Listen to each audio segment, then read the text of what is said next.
Right now I'd like to share with you just how serious Norwex is about picking up anything and everything off of your surfaces.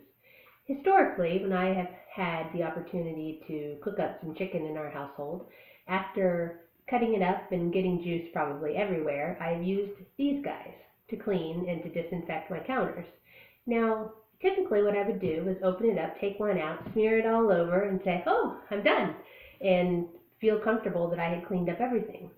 I did not think to actually read the directions on the back that tell me that if I actually want to sanitize this, I'm going to need to wipe the surface with enough cloth so that it stays visibly wet for 10 seconds so that it actually has time to kill everything and stays wet so that it kills all those bacteria and all those particles, and then wipe it up dry or allow it to dry on its own. And we know that these little things do not actually pick up all the little particles, but it is killing them after a while if you make sure that it's visibly wet for long enough. Norwex, on the other hand, is just going to use our EnviroCloth. And these little tags are very handy because they always tell us what it is, what it's used for, and whether or not it has the backlock or the microsilver embedded into it. The EnviroCloth, all we need to use for it is itself and water in order to clean up our chicken. So I want to do a demo that shows you just how that works. Here I've got my raw, disgusting chicken. Try not to get too grossed out as I rub it all over my counter here. Let's pull it back so you can see. So yes, raw chicken all over my counter. Ugh.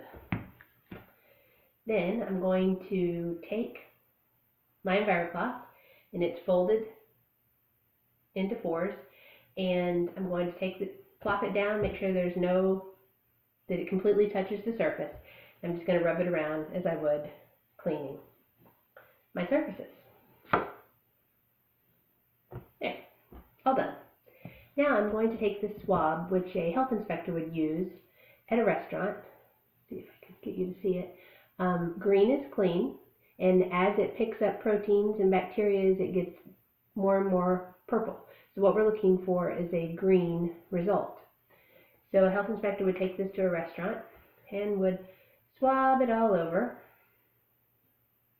get a good test area, put it in. I'm going to break the top to get our solution in there for the reaction. And what I'm looking for is a green result with no purple. And you might be wondering whether or not these are really all that sensitive. So let's look and see what happens if I take my chicken and I dab it in there.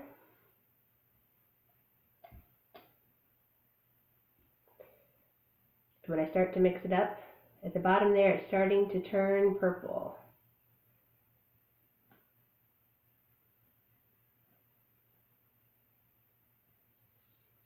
I don't know if you can see that purple at the bottom of it now.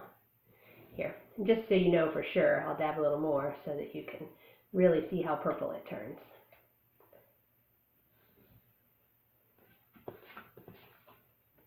There. Yeah. Okay, so you see that indeed when the swab is put in to the proteins, to the bacteria, it's going to turn purple. But when we swabbed our surface, it stayed green. So we know that with the EnviroCloth, it is picking up every last little bit and piece of chicken protein, of the bacteria that's there, because bacteria is even smaller, even larger than a protein. So we're cleaning up everything, and we're not using any chemicals to do it. And we know that our surfaces are completely sanitized and clean when we're done. And the best thing about it too is then we just take this, we go under our hot water, put the chicken side in there, we're going to take a clean side, rub it against it to open up those pores, rinse it out, wring it out. You can hang it up with this nifty little hanging tag. And overnight it will purify itself as it dries. And that microsilver is going to keep any molds, any bacteria from growing.